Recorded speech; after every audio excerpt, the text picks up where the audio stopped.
This conference will now be recorded. Good morning. I'd like to call the meeting to order. It is 9:03 a.m. on Monday, July 14th, 2025.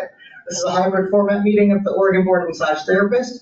I'd like to welcome those joining in person at the Hampton Inn and Suites in Salem and those attending remotely. Members of the public attending via GoToMeeting, please include your name and if you're an LMT, your license number. Non-LMTs, please include your organization you're representing.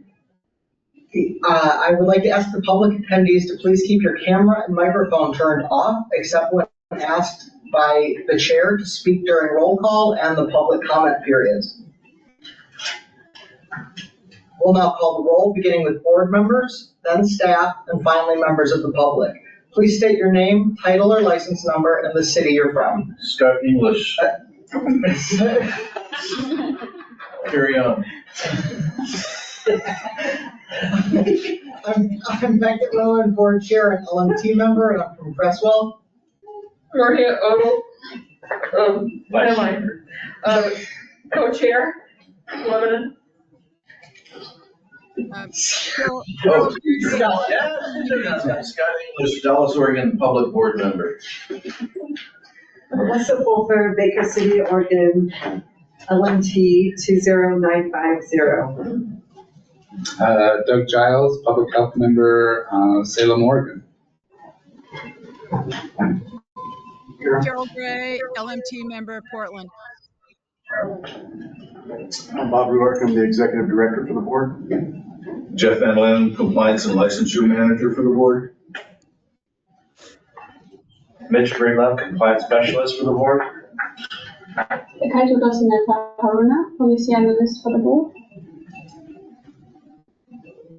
I'm Joanna Tucker Davis. I work with the Department of Justice, and I'm just here today as a substitute for Angie Hunt. Welcome. Thank you.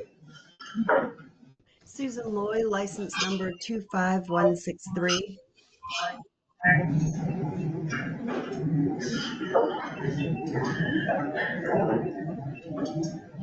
Donald Schiff, LMT number 23463. I'm the AMTA Oregon Government Relations Chair. Seth Dinkel, Government Relations Specialist with the Federation of State Massage Therapy Boards. I'm Elise Bain, and I am also with FSMTB on the Government Relations team. Morning all, I'm Cindy Robert. I'm with AMTA Oregon. I'm their lobbyist.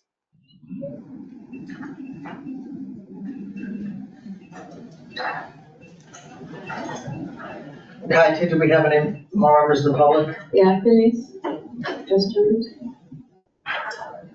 Phyllis, go ahead and introduce yourself. Is it for me? It's Phyllis Nast, massage therapist in Sherwood. My number is 27699. Thank you. Can I tell anyone else online? No, that's everybody for now. Okay. I'm Ronnie Cloak, LMT 25770. Yeah. Thank you. Thank you for being here today. In person. Welcome back. Thanks. Oh, I'm Sarah Steele. I'm an investigator. Okay. Thank you. Is that everyone? That's everybody for now, yes. Thank you, everyone. Okay, moving on to the agenda. Are there any items or corrections that need to be made at this time?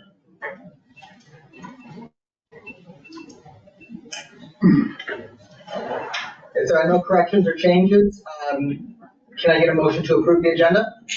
So moved. Second. All in favor? Aye. Opposed? The agenda is approved.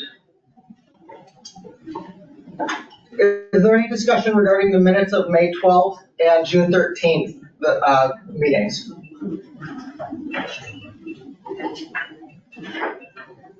Okay, hearing none, can I get a motion to approve the minutes?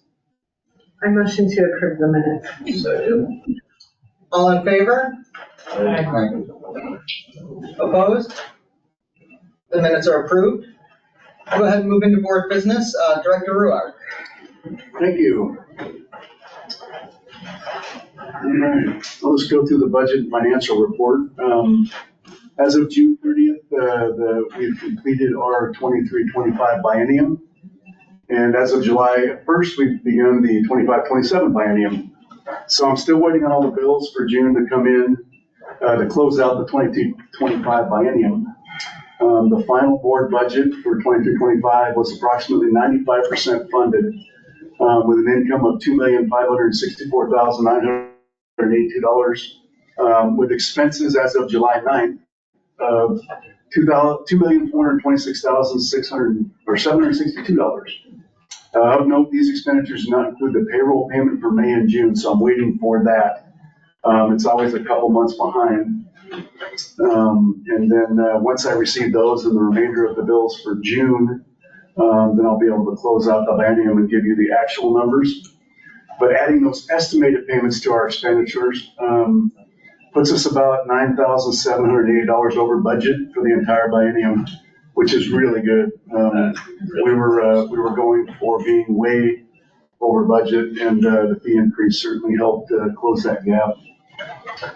As of June 30th, 2025, our bank balance is $269,294, which is equal to approximately 2 months of working capital. Attached is the profit loss statement. As I said, not all the bills have come in. This is what I've received as of July 9th. The column to the left shows our income and expenditures per line item from July 1, 2023 to June 30th, 2025. And the second column is our total budget for the entire biennium, July 1, 2023 to June 30th, 2025. Any questions about the budget, expenditures, financial report? No. I'll move on to staffing. So I put the section of staffing in the director's report because I want to remind the board that soon, within the next year, OBMT will be recruiting to fill our licensing and compliance manager position. It's currently being filled by Mr. Van Lannen, who retired in December of 2024. As the board is aware, the board voted to rehire Mr. Van Lannen to aid in the recruitment and transition of his position. Mr. Van Lannen and I will be working toward the end of this year, the beginning of next year, on reviewing his position description and working with HR to ensure that the recruitment process is in accordance with DAS policy. I'll keep the board updated on this. One thing of note is that, as you all are aware, ODOT, maybe not be aware, but I'll let you know, ODOT had to release several hundred people from their positions, and there is a clause in the contract regarding layoff and recall. So if that process continues, if it's not resolved before we start hiring this position, somebody from that layoff and recall may be eligible for that position. And if they are, then per that contract, we have to offer that individual that position. Or DAS will offer that individual that position. So I just received that email on Friday, maybe Thursday.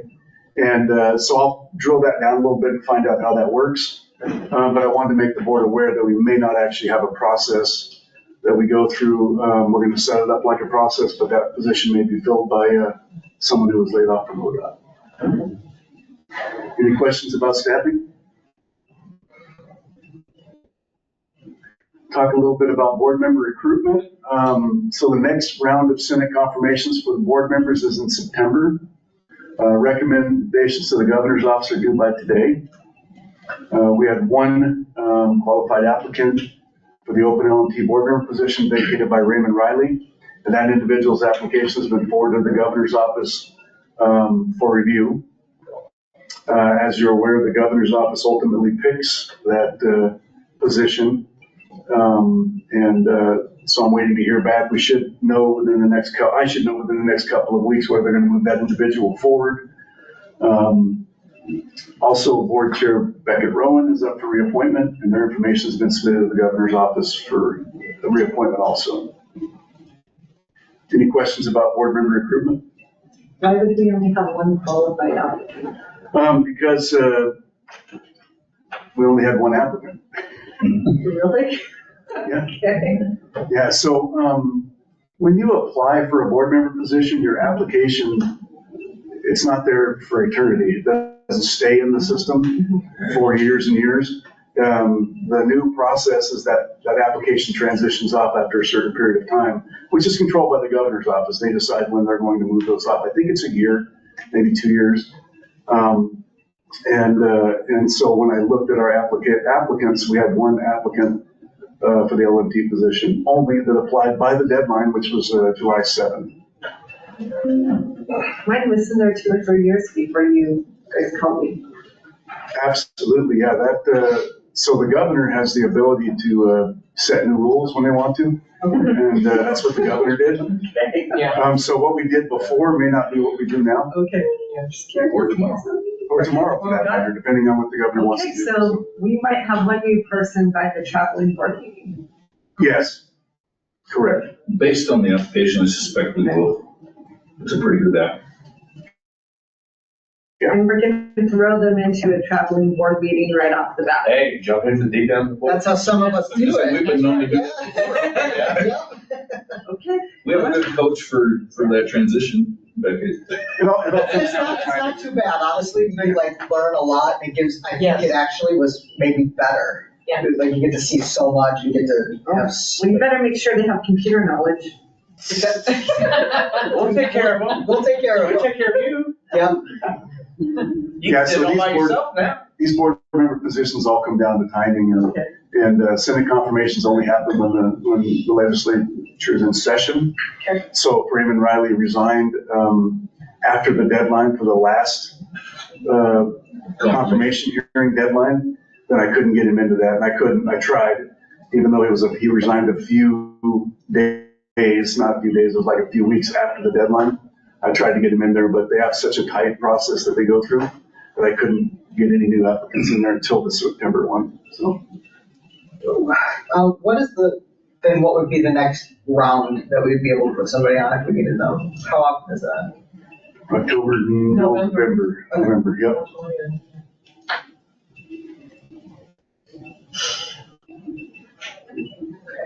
Thank you. Any further questions about board member recruitment? Okay, so our current strategic plan was developed by the board, I think in 2023. It's a 5-year plan. And part of that plan was the board, in a couple of portions of that plan, wanted to have a Q&A session with our LMTs. Actually, that's part of it. The other part of it was they wanted to do more outreach with our LMTs, stakeholders, things like that, or individuals like that. And so we had our first Q&A session with our LMTs and interested parties. It was on June 16th. It was from 11 a.m. to noon, and was attended by all board staff. It was remote. It was online. And the meeting went well. We had positive feedback from both our attendees and board staff. It was our first one, so we kind of just were feeling it out to see how it was going to go, if we need to make any changes or anything. And I think it went really well. I think everybody that attended were able to say what they want to and ask the questions they would like. I think as word gets around, it might be better attended. I think I don't know how many people we had, but there was probably less than a dozen. And hopefully, that'll be robust later down the road. We haven't really decided how often we want to do that yet. I know there was some of the individuals, LMTs, that talked about maybe the board doing a Q&A session or have board members attend the Q&A session, and we talked to them about we had to be careful that we didn't have a quorum and it turned into a board meeting if we had a bunch of board members there. But the individuals could attend our board meetings and do public comment if they would like. And online as well. Yeah, exactly, online as well. So it went really well. I think the staff enjoyed it. I certainly enjoyed it, and I think it's something that we're going to continue. And I think it was a great idea. Any questions about that? I actually have two thoughts. One, I think if we can keep it, maybe we get a schedule or it on the schedule when we might want to do them. I think some of us would probably be interested in coming, and we could maybe plan in advance So only max, like 2 of us would show up. Absolutely. Or one. Also, I think getting more people to show up, one of the best things we could probably do for the constituents would be to have a variety of times. Massage therapists are really often hemmed into working when clients want to come. So I know just trying to do, say, CEs, a lot of people have strong preferences about availability. So something maybe at one point later in the day, like a 4 o'clock on a day would be really helpful. Great. You know, I think just if we make the availability flexible, we might be able to capture some people who can't necessarily come to a board meeting. Perfect. Is that something we're going to do in our traveling meeting? That's what I was thinking too. We can make that a topic and we can discuss the schedule and kind of try to make sure that if board members do want to attend that we don't have all the board members attending at one time, so it turns into a board meeting, that board members can work with each other about who wants to attend which one, and we can make a schedule. So I think that'd be a good idea. So yeah, that sounds great. Okay.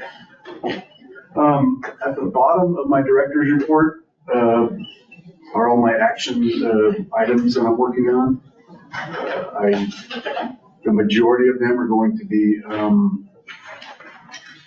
the majority of them are going to be at the traveling board meeting. Looks like there's a page missing off of this, but these are the things I'm working on for the state, and then I have some things that I'm working on for the board. And the majority of those things that are going to go to the board, which includes bringing you back all the policies that you corrected the last traveling board meetings for you to review and approve. We're going to review some rules, write a position statement regarding CDs, perform research about whether to return CPR to a CPR only requirement versus BLS requirement. Those are all things that have been pushed off to the traveling or board business meeting since it's a 2-day meeting. Any questions about the director's report?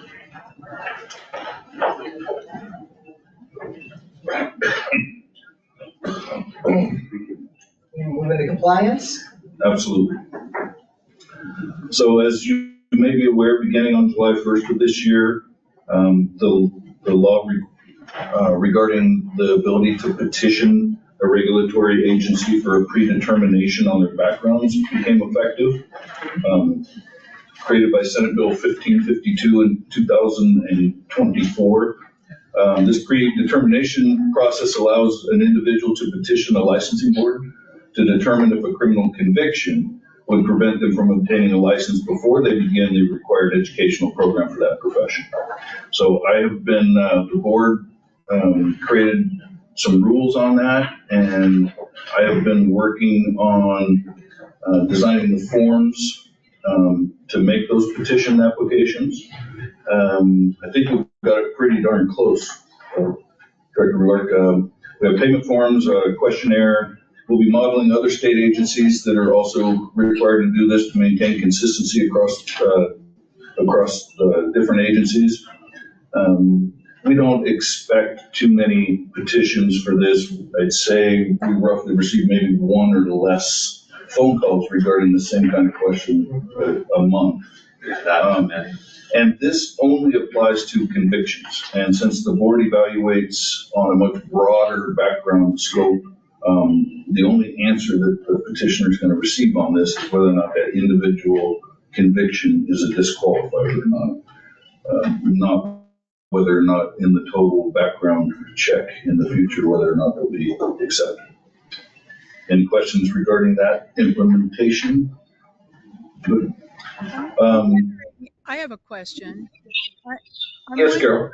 I'm wondering if there would be a fee associated with someone submitting that petition application. It's going to take a little bit of staff time. Yeah. Well, there's absolutely a fee. It's $75. It's already been established. It's in the right? It's in our rules already that you guys approved. Oh, great. Sorry about that. No problem, and it's actually $75 per conviction. If they have multiple convictions that they want us to review, they have to fill out a separate petition for each one. And again, I don't expect to have too many, but yet there are plenty that we have reviewed unofficially in the past, where I completely understand that they don't want to invest the time and money into something if they do have a bit of a background that they're not certain about. But one of the things I see in this, though, is this counts only towards convictions and not towards the arrests that we do count sometimes, or substance abuse issues and some other things that aren't being evaluated in this.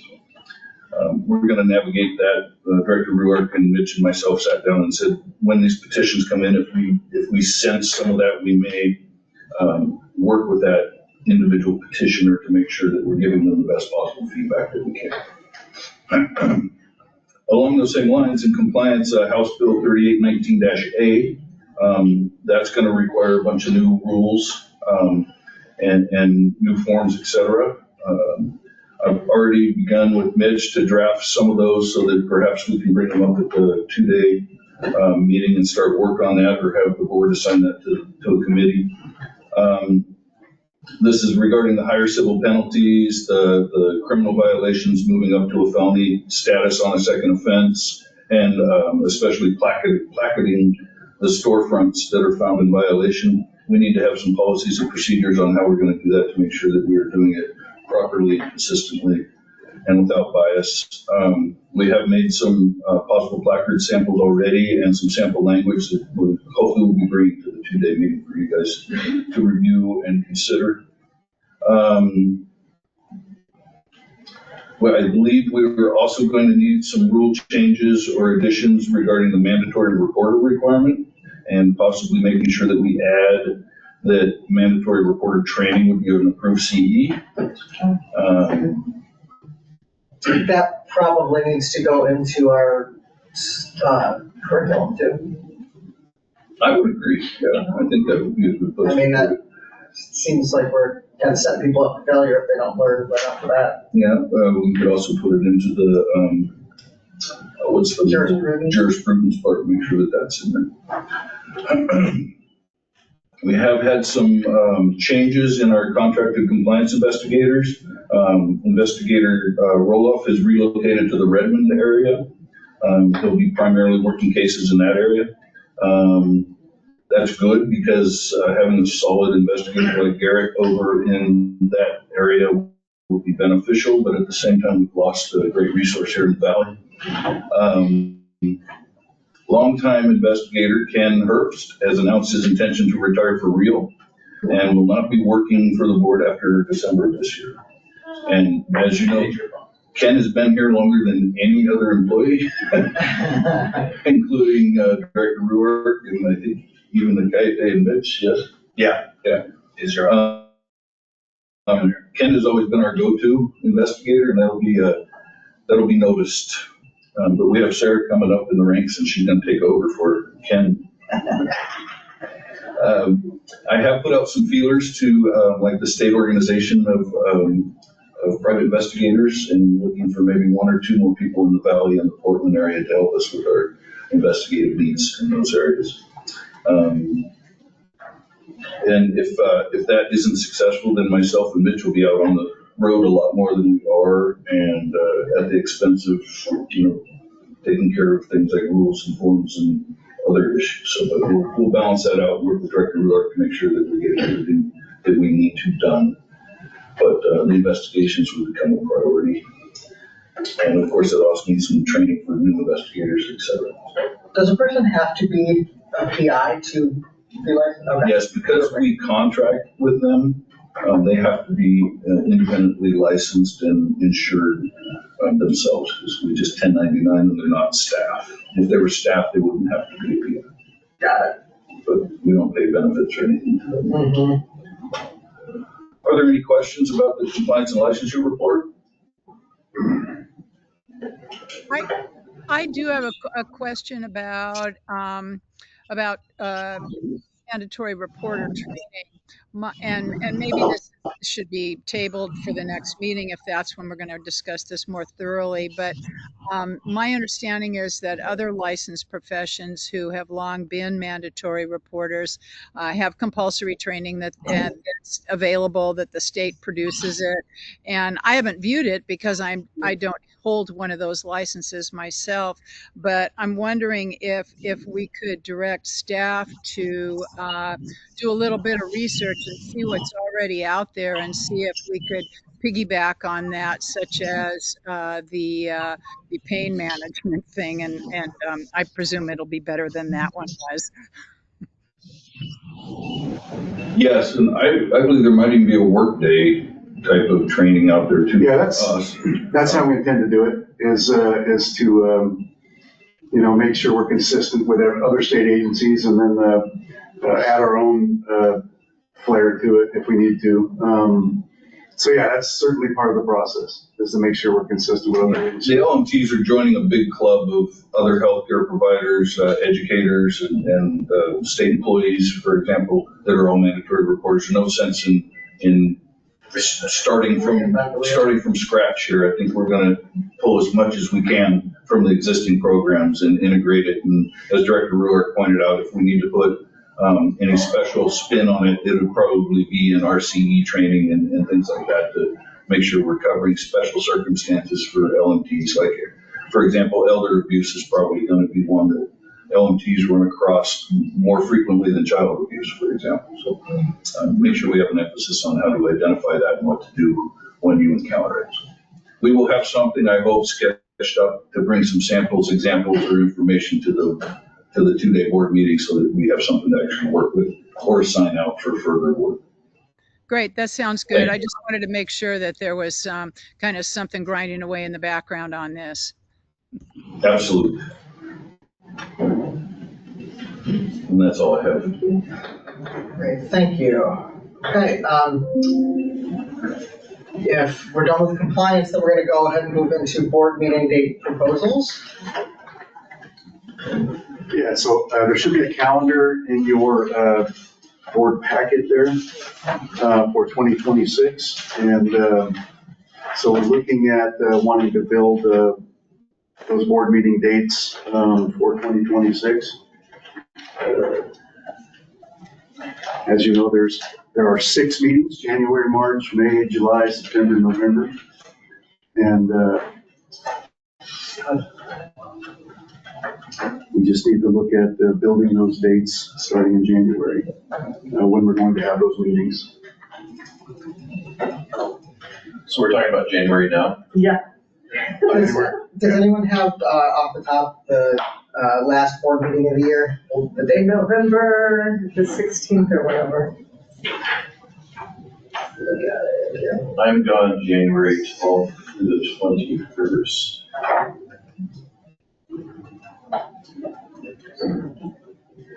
November 17th. I'm good on the remaining ones. Could we do January 26th? That's what I was looking at too. Any objection to the 26th? Nope. Okay. Okay, so March is a month without a state holiday. Fantastic.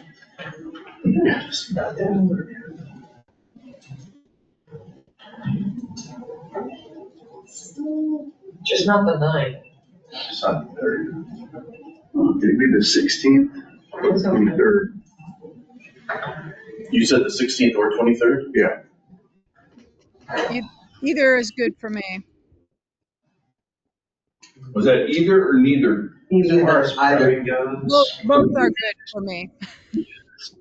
I think the 2 months is possible. Is there a benefit to the board as far as when things are due to the governor's office and things like that, to have it either in the middle of the month or the end? Does it make any difference? Great question. No. Okay. It doesn't.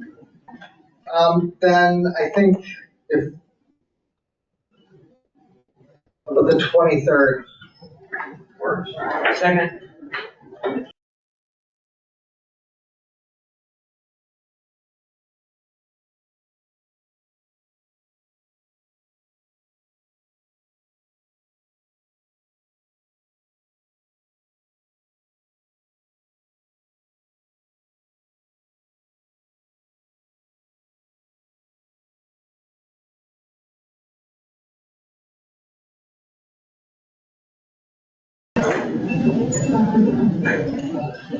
Okay, July. Yes, Sakai. I know this year Angie had a conflict with the spring break schedule. Because March is spring break time. Oh, yes, you're right. And that's. Who did? Angie. I can look at my calendar and see. Thank you. When that is. And I actually have her calendar open just to. Oh, that is so useful. This year, I think- what spring break? I think though that, But she did not for spring. she can get coverage for that position. Okay. Yeah. And it's Salem Kaiser, right? No, so spring break is gonna, looks like it will be the 23rd, March 23rd and the 27th. That's the next week. That's good. Yeah. Well, that would, March 23rd, so that would actually be a conflict for her, so we want to bump it to the 16th? No. Or leave it? No, she can find the coverage. Okay, thank you. We're gonna set our board meeting up for our board. Okay. Okay, let's take a look at July. Before we get into July, let's talk about what month we want to do our business meeting. Because we usually have it somewhere between the July-September meeting. It's been the last couple of years, so. Too hot, I like September. Okay, I don't disagree with September, but yeah, can we talk again about fire season and the reality of travel in that? Can we just make sure we're just thinking about that? That's not bad at all. What? It has been a problem in the past. It has definitely been a problem in September in the past. Which means the next one would be November. Well, I don't think September's bad, but I think we just have to make some thoughts about where we're going to be traveling through, like accessibility. If we're talking about we can only get to a place via one mountain pass, I think it just becomes a little harder. So if we can just, as we're doing it, make sure we pick a location, if it's going to be in September, that is a little more accessible. Understood. I just think it makes sense. Because I know there are going to be, you can't get to Oak Ridge during fire season, you're just not going to physically get there. And you may not be able to get out to go to a meeting because of fire season, or get over the pass because of fire season, so. Yeah, you wouldn't be getting from some places to others, so, that's my only, I like September for a lot of reasons, but that is my only concern about that month. So, does anybody else have a thought about that? Maybe I've just been trapped so close to Oak Ridge and stuff. That's been relevant to us. Well, I think the nice thing about it is that, we have a little bit of a wiggle room there. So, I mean, if it turns out that, there's some issue, then we can push it off. Or pick a new spot. Or we could relocate if we were. Just make it remote. I mean, there's a lot of options there that we can do. So we like September more than July? Suggestion, that's really good. I didn't think, should have thought about it with, burning down home, since it looks like we're in the later parts of the month, right, for our meetings. And September rolls really well into October. I mean, would that be weird? For what? So we have a meeting in the September 1st of October. Yeah. I need to break in for a second. I was briefly disconnected and I didn't get what date we chose in May. 18.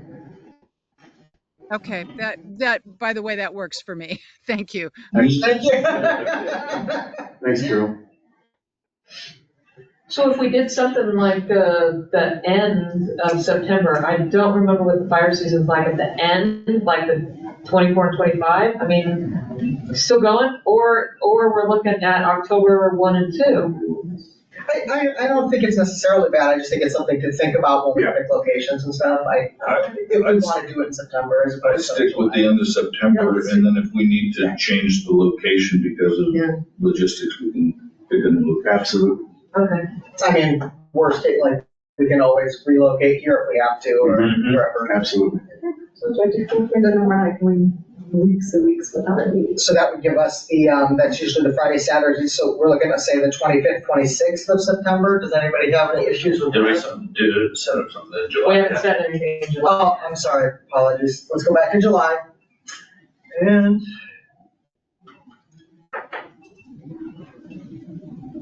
Any conflicts for July? Maybe the 20th, maybe looks good, hopefully. 2-0? Can anyone not do the 20th? Okay, let's go July 20. That would work good, give us almost 2 months. Yep. Those short turnarounds are rough to get over. Yeah. Yeah, that's, if we can do better, we should. September, then does the 25th, 26th work for the business meeting? Yes. That sounds good. September. Okay, let's do 25th, 26th. This might be our fastest schedule ever. Go team. November, that's a little trickier. Last one for the year. The 16th. It's the 16th or the 30th. Yeah. Does the, I think 30th gets a little harder even. Does the 16th work for anyone? Give me a second. Thank you. You snoring.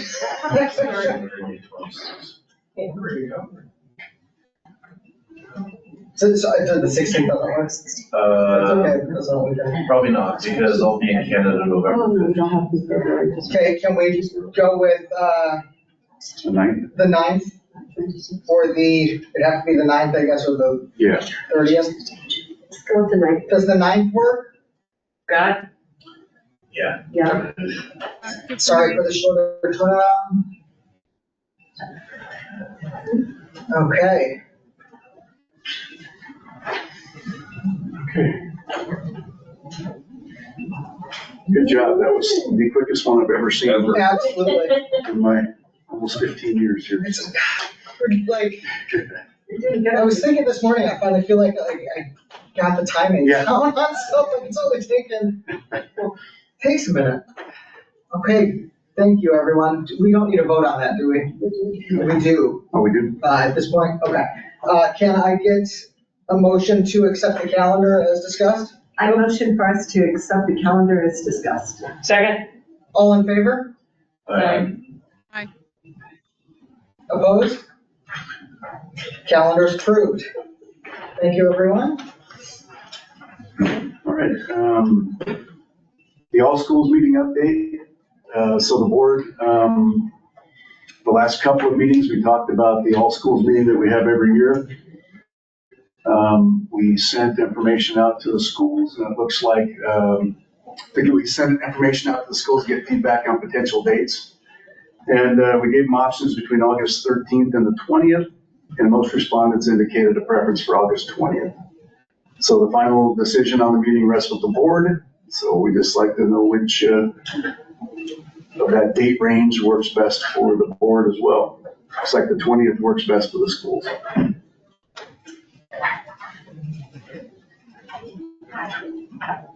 And so generally, we don't have all board members at the all schools meeting. I want to make that clear. So it's not, and we try not to have we can't have a quorum. So a couple of board members can attend the all schools meeting. We just want to make sure that that's in line with what the board wants. So that day will work for you guys. Will August 20th work? Is it, are we talking this year or 2026? This year. This year. And yeah, you don't have to attend. So if the 20th works, we can go ahead and approve that for the staff. And then we can also decide who wants to attend it. If anyone. Any objections to this one? No, I'm available to attend depending on time of day. I'm traveling later in the afternoon, but if it's earlier in the day, works for me. Thank you. It's 9 to noon. You said 9 to noon? Yeah, I can do that. Okay, if there's no objection, can I get a motion to schedule the meeting for the 20th? So moved. I move to schedule August 20th at 9. We'll give that one to Carol. Second. Thank you. All in favor? Aye. Opposed? The motion is carried. The meeting will be on the 20th from 9 to noon. Thank you.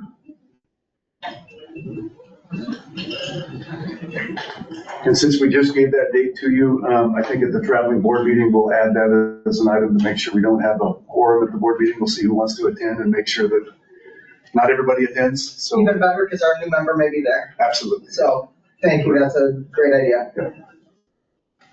Okay, then we'll go on to the business meeting update. Yes. 1 second here.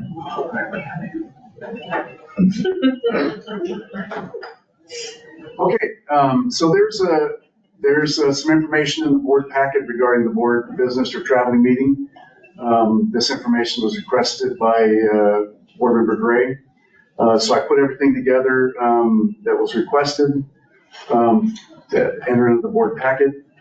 I will say that it looks like we have approval from Rogue Community College to use their facility. They're excited about it, very excited about it, and it sounds like they're trying to get some students together to attend, and it's a great outreach opportunity. So I think Rogue is pretty excited about it. I put this information in because I was requested to, so it's there for if you have any discussion. Is it technically in Grants Pass or Medford? In the back. So, say again? Is it going to be Grants Pass or Medford? Yeah. RCC. Yeah, RCC's in Medford. Okay. Yep. All right. Never been there. Been there several times. Used to drive down there and teach a class to the students that were graduating on licensure before we did all the remote stuff. All right. Okay. Okay, and I appreciate that.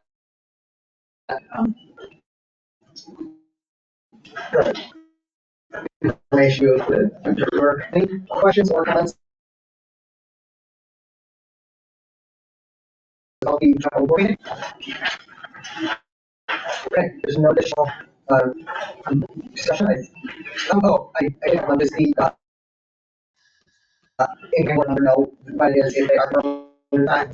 Yeah, so I will be in discussion with an individual over the course of a couple weeks. As soon as the government decides. Sound is breaking up on my end. I can't hear you all. Then I'll reach out to you. Okay, Carol, are you hearing something now? Oh, I'm just saying that the sound is breaking up on my end. I can't hear what you're all saying. I'm checking my internet connection. It's very fast, so it must be on your end. I'm just doing a speed test, and I'm over 200 down. So there's something happening on your end, apparently. It's definitely on their end. Okay, who's? Thank you. That's what I'm checking. Carol, could you call in if you're not getting sound? Yeah, I think it's on your end, though. I mean, like those of us who are out here can hear each other just fine. Yeah, I think it's on your end. I mean, I'm having the same problem. The sound is breaking up. I can't hear it.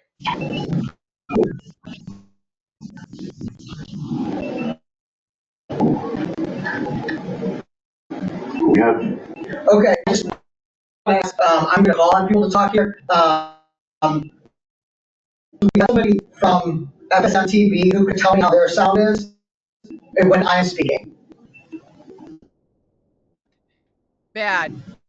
Yeah, okay. No, just somebody from outside Oregon.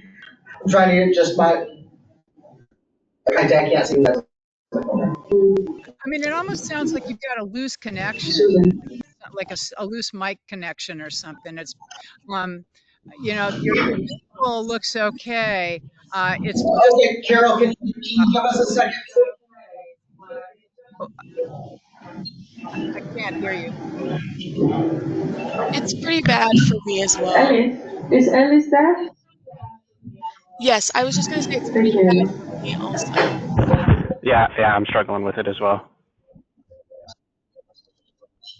Thank you. We're all having a problem. Everybody, please give us just a minute. Thank you. Actually, why don't we take a break? Can I get a motion for a 15-minute break? I move for a 15-minute break. Second. Okay. Now it's clear. Give that one to Doug. It sounds okay now, but I'm not opposed to a break.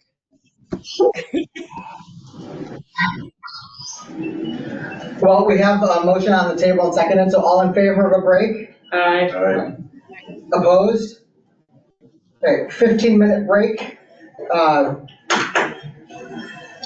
We're back at 4 after.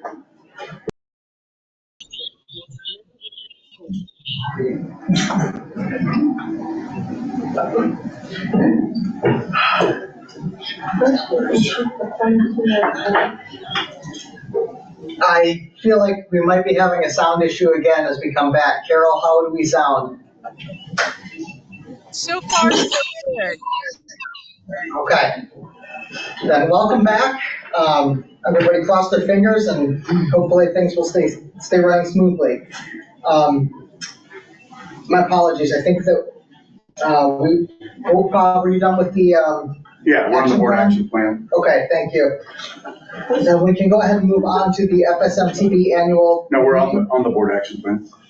I'm sorry. Yeah. Let's go back. Go ahead back to the action plan. Thank you. So in your board packet here is our board action plan. There's a couple of things I wanted to let you know.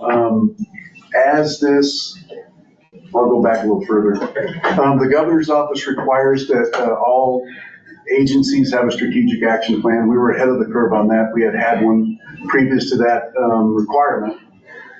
What was different for us was that the board action plan needed to be put on our website, which we did. So it's available to anybody that wants to take a look and see what our board action plan is. And we also have a link to our website on the state, DAS state website. So anybody can look up our action plan outside of going to our webpage. Because of that, it's required that I update this action plan quite often. So anything that we accomplish, I try to put in the notes section of it. If you look at the board action plan, there's 1, 2, 3, 4, there's 5, there's 6 tabs down at the bottom. Each one of those tabs have our narrative and what the action is based on the category. Like the first one is process review. The notes on the right-hand side, and then sometimes to the right of the notes, there's also another note box that I'll put, if I run out of room, I'll put additional updates. I added a tab called IT planning. The governor's office required that all agencies have an IT or information technology strategic plan.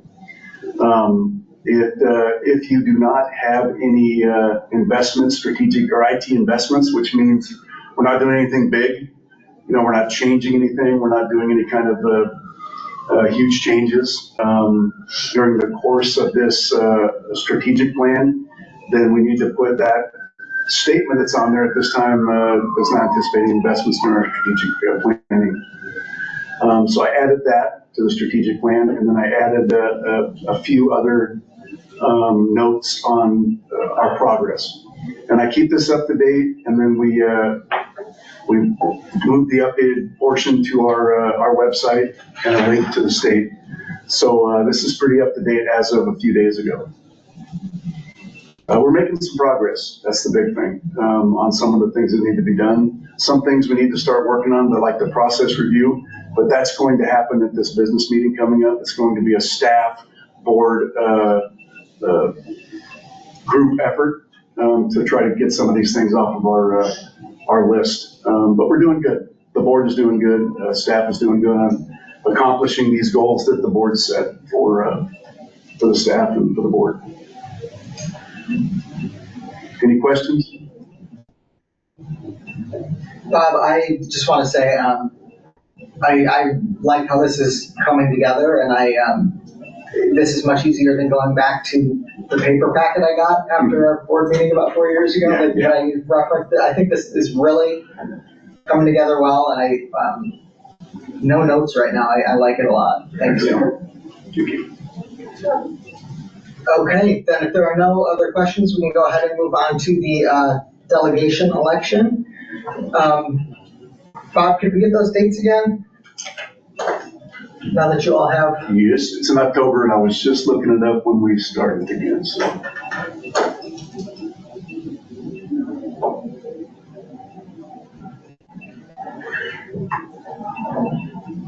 I'll do it for you in just 1 second.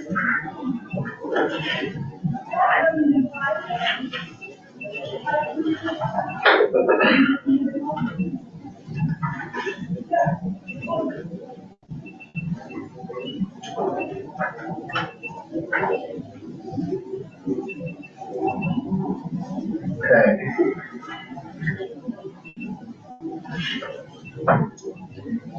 October 5th to the 7th? What is it? What is it? 5th to the 7th? 5th to the 7th, okay.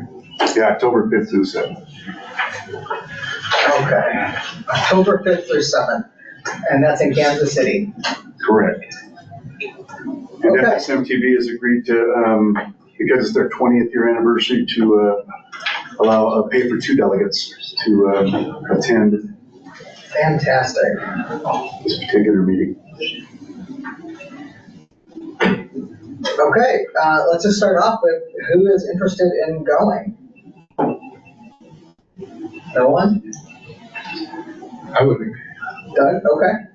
Oh, Doug, all right. Maria? No? You're on vacation?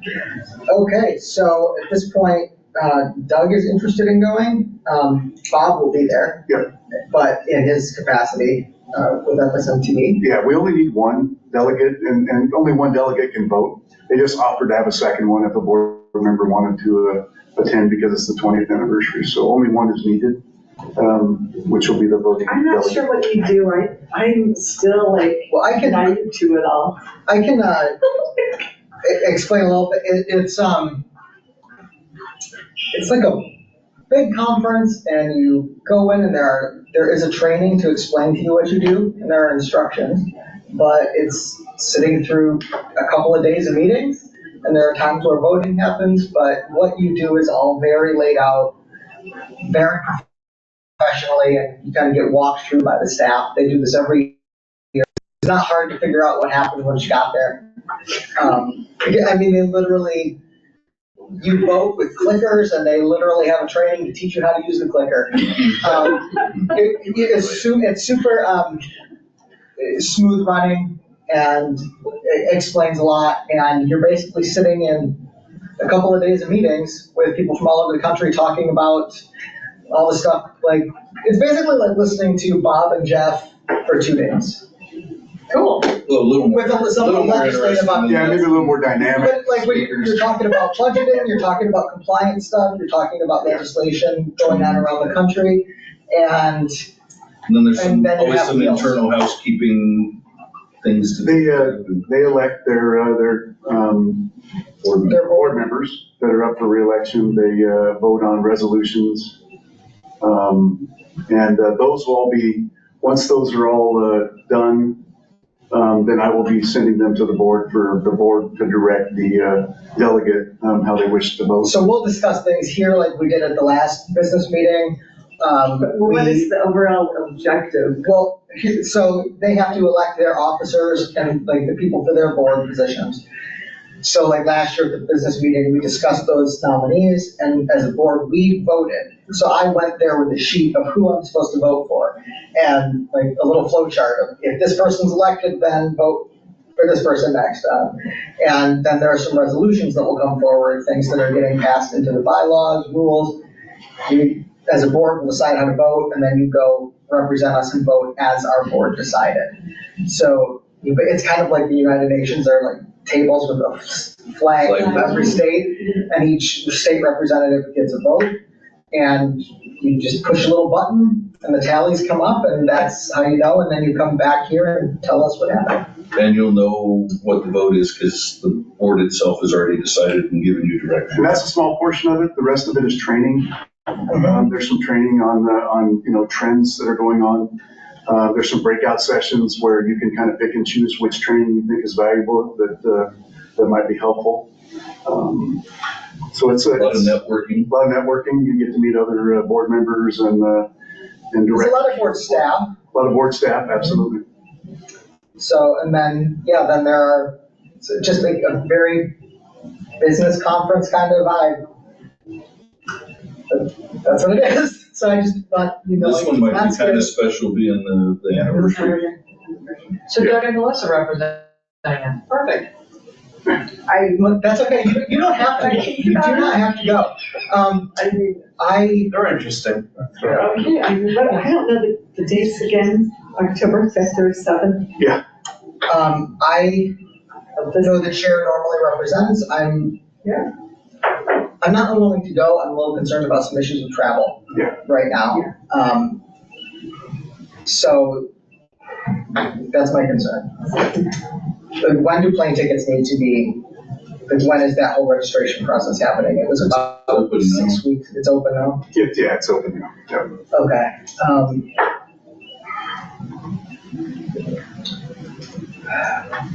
I'm trying to think how we should best deal with that.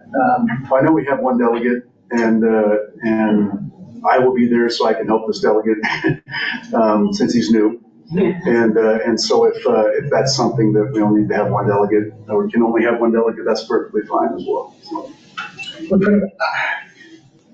I'd be willing to go if circumstances are appropriate. So if we take a vote to send, we can send Doug, and I'd be willing to go contingently. Yeah. Tentatively, yeah. That's perfectly fine, I think. Approve that, and then if they can't, then go that direction? Yeah. Okay. Then let's go ahead and do that. All in favor of, can I get a motion to send Doug to the FSMTB? I make a motion to send Doug to FMTSB. FSMTB. All in favor? Aye. Thank you, Doug. Any opposed? Any motion carries. And then can I get a motion to send me as well? I motion to send the board chair. Or possibly or a contingent, whatever, to the FSMBT in October of 2021. Can I get a second? All in favor? Aye. Opposed? Motion carries. Okay. Then we've got our new business proposal. Any new business, anything else that we would like to bring up for new business, particularly as we're going into our business meeting. Now's the time, if we've got a big thought bubble, this is the time to bring it up. Yes, Maria. I'd like to see our board and office contact information that's on our website under Elite revised, updated. I didn't put that in. Huh? I did not get that. The last one I just printed out was from 4/24. Oh, okay. Thank you. Just it's not like you don't have 1,000 other things to do. Okay. Thank you. And then I have a question about the chronology of the OMBT hourly requirements. Haven't we updated that since the last one, which was 2016, or are we still at 625? Wasn't there something, there's a question out there, I'm asking. No, we're still at 625. The thing that we did, that you guys did at the last board meeting was correct some CE hours that were incorrectly put in our rules. Okay. Isn't that correct, Kathy? Yes, what's the question? I don't know, I thought that we had, here, I'm not here, the chronology of, here, there you go. I thought that we had changed something and I just wanted to make sure that that was updated. You can have that. No, the chronology of what? What is this? It's up at the top of the changes to the hours or anything. I wasn't sure if the CEs were. Educational. Yeah, that's what I was saying. Oh, okay. Yeah, we're at 625. Yeah, that's on the updated 625. Okay. Yeah, that's not CE, that's education. Okay. I thought it was, but I thought there was something, I just can't remember what it was that we had changed in that. So if this is correct, my apologies. Yes, if we're talking about hours, that's 625, this is the most current one. Okay. Okay, anybody have anything else that they would like to discuss at our next meeting? I would like to discuss how we move forward using our committees. So if we could get some information about taking steps with that. I don't think we've actually had committees going while any of these board members have been on, except maybe Maria. So I think we need that information about what we need to do and our responsibilities. Okay. So that would be one, and I would also like to see if there is a way that we can, as part of our outreach, to maybe talk about doing some surveys of massage therapists to find out about the efficacy of specifically the borderline, the meetings, basically what delivery media might be most effective for our constituents at this point. I'd like to put on, is there a way we can do some kind of outreach survey to find out what is effective, so we're not doing work that isn't being consumed? Absolutely. We can put our energy into stuff that is. So that's something I would like to put on to new business. Okay. So is that something like using Instagram as opposed to? Whatever it might, I think that we could talk about at the meeting what that options might look like, but I would like to put on there how can we put that into our outreach package. Anybody have anything else? Last call. Carol? Want to make sure our tech is working in here? Okay. I can hear you. Great. Okay, then I think. Sorry, give me 1 second.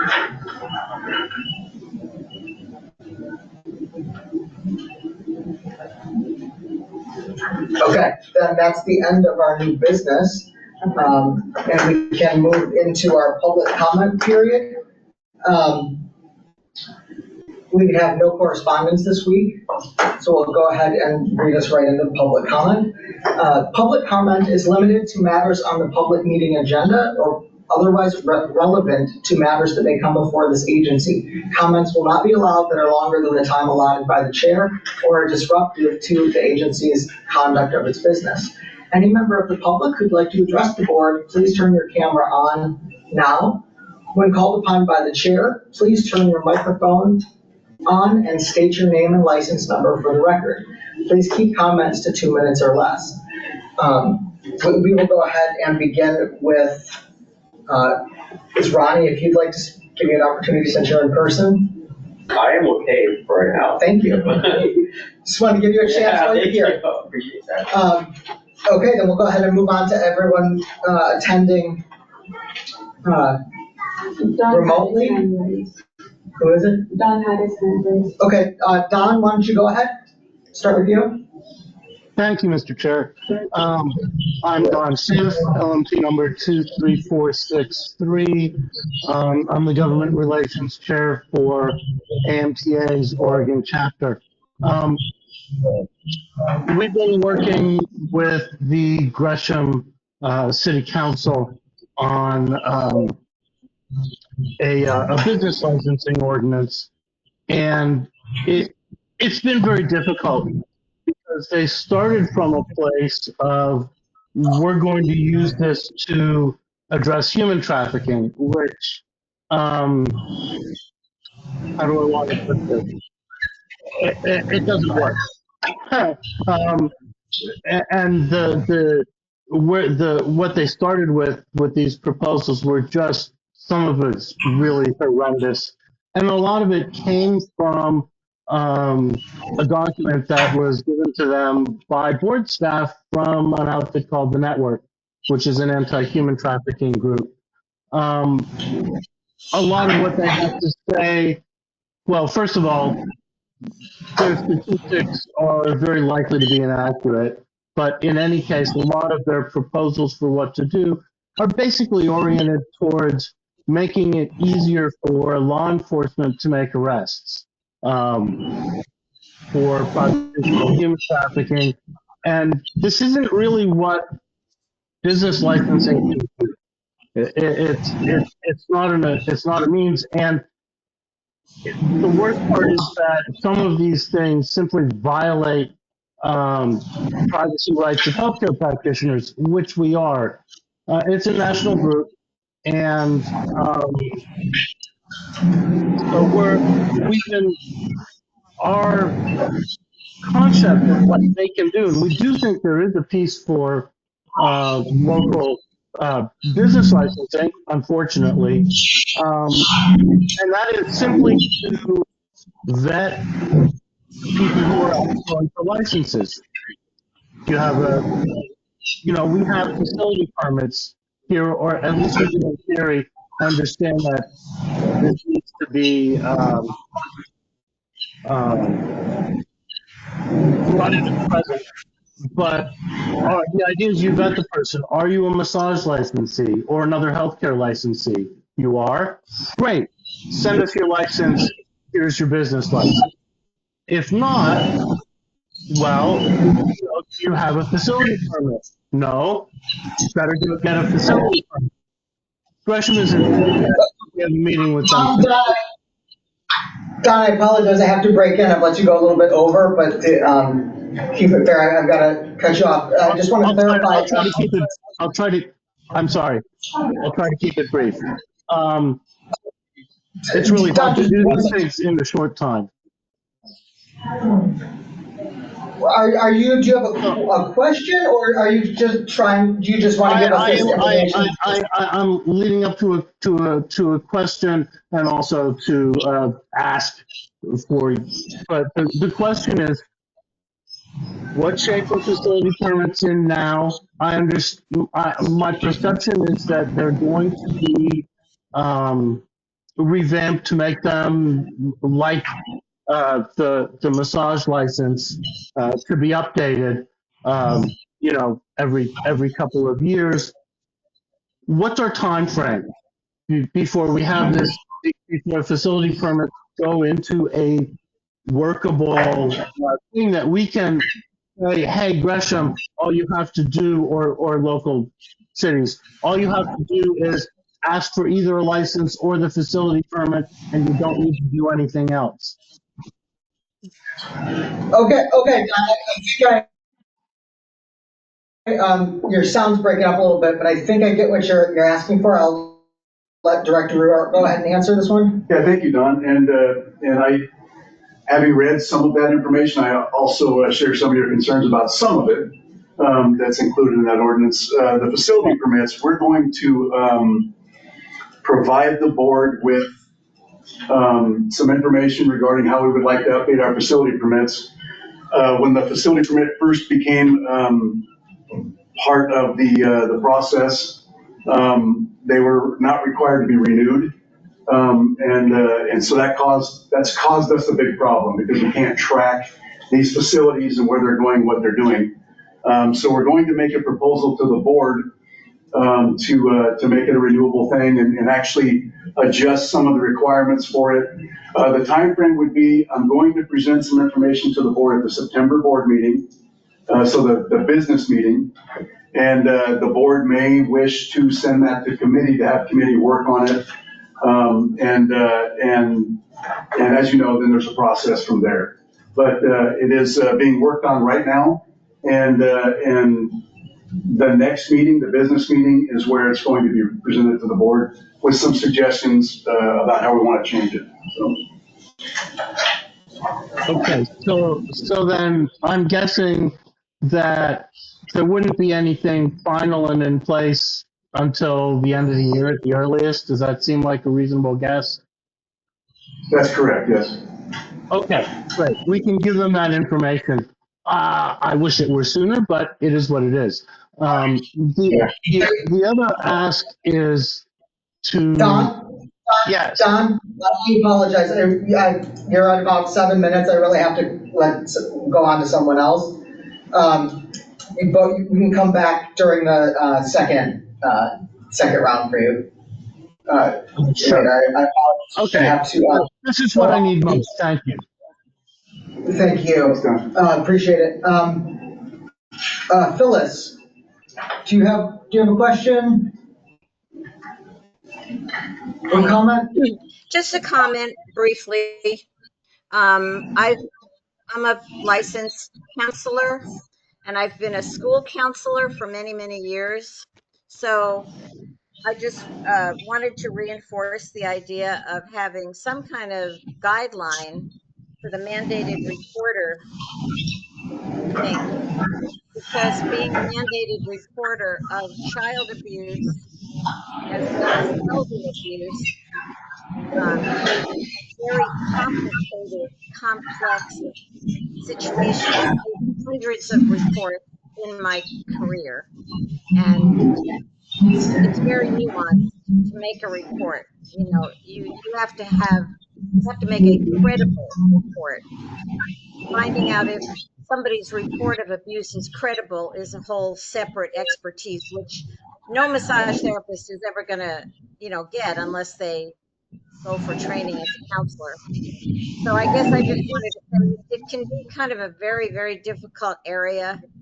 People lie sometimes about abuse that achieve a goal. So I just applaud you. I think it was Carol who mentioned maybe looking for some training that's on other healthcare websites. I don't remember there being one on the counseling website, but maybe there is. But it's important to give people very clear training about this, phone numbers to call. And when you make a report, I mean, I've only made them in Arizona because I moved here, but you have to give your own name, etc., unless you feel that you could be in danger. It can be kind of a very intimidating process. They'll ask you if you know if the people have guns in the house, if it's dangerous when you're making a report. Anonymity is a big issue for people making reports. They want to feel safe, so people don't come after you when they figure out it was you who blew the whistle. Anyway, it's a very complicated issue, so good luck. I hope you do provide some training because it can be scary. Thank you very much. Thank you. Appreciate it. And I think that we are definitely going to be talking about some of those issues in the September meeting. Thank you. Okay. Who's that? Susan?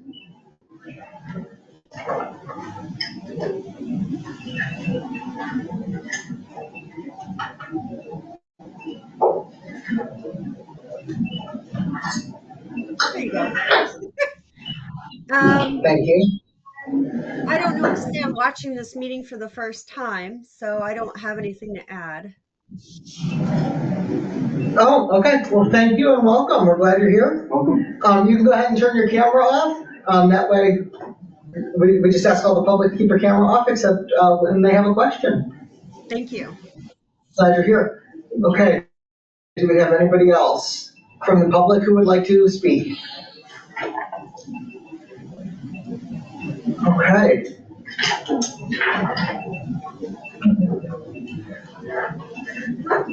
Then if we have no other members of the public wishing to speak, I'll go ahead and read us into executive session.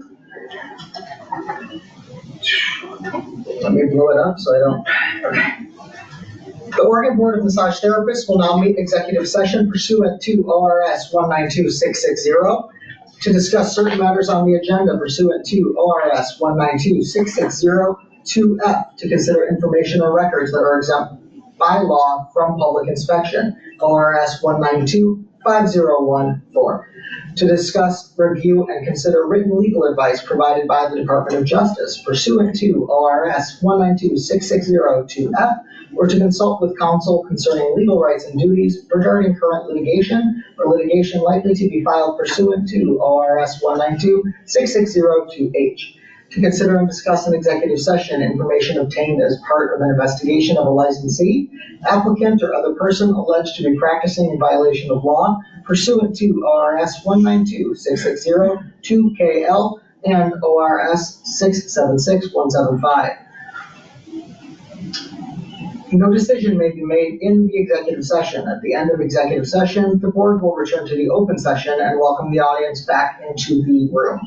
ORS 687-0815, prior to imposing sanction under ORS 687-081, or rule of the board shall consider, but not limited to considering, the following factors: a person's past history and observing provisions of ORS 687-011, 687-250, 687-895, and 687-991, and the rules of the board.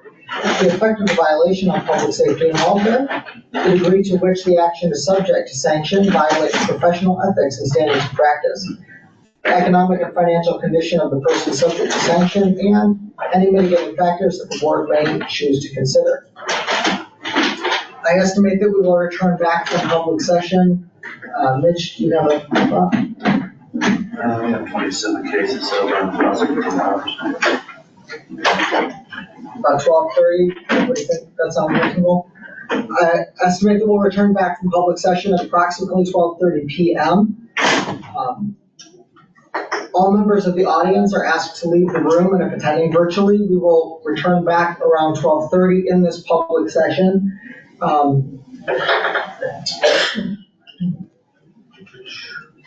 Okay, at this time, we're going to go ahead and ask the public to leave. Bye. Thanks for coming. Thanks for coming. Appreciate Thank you. Okay, and we'll go ahead and stop the recording.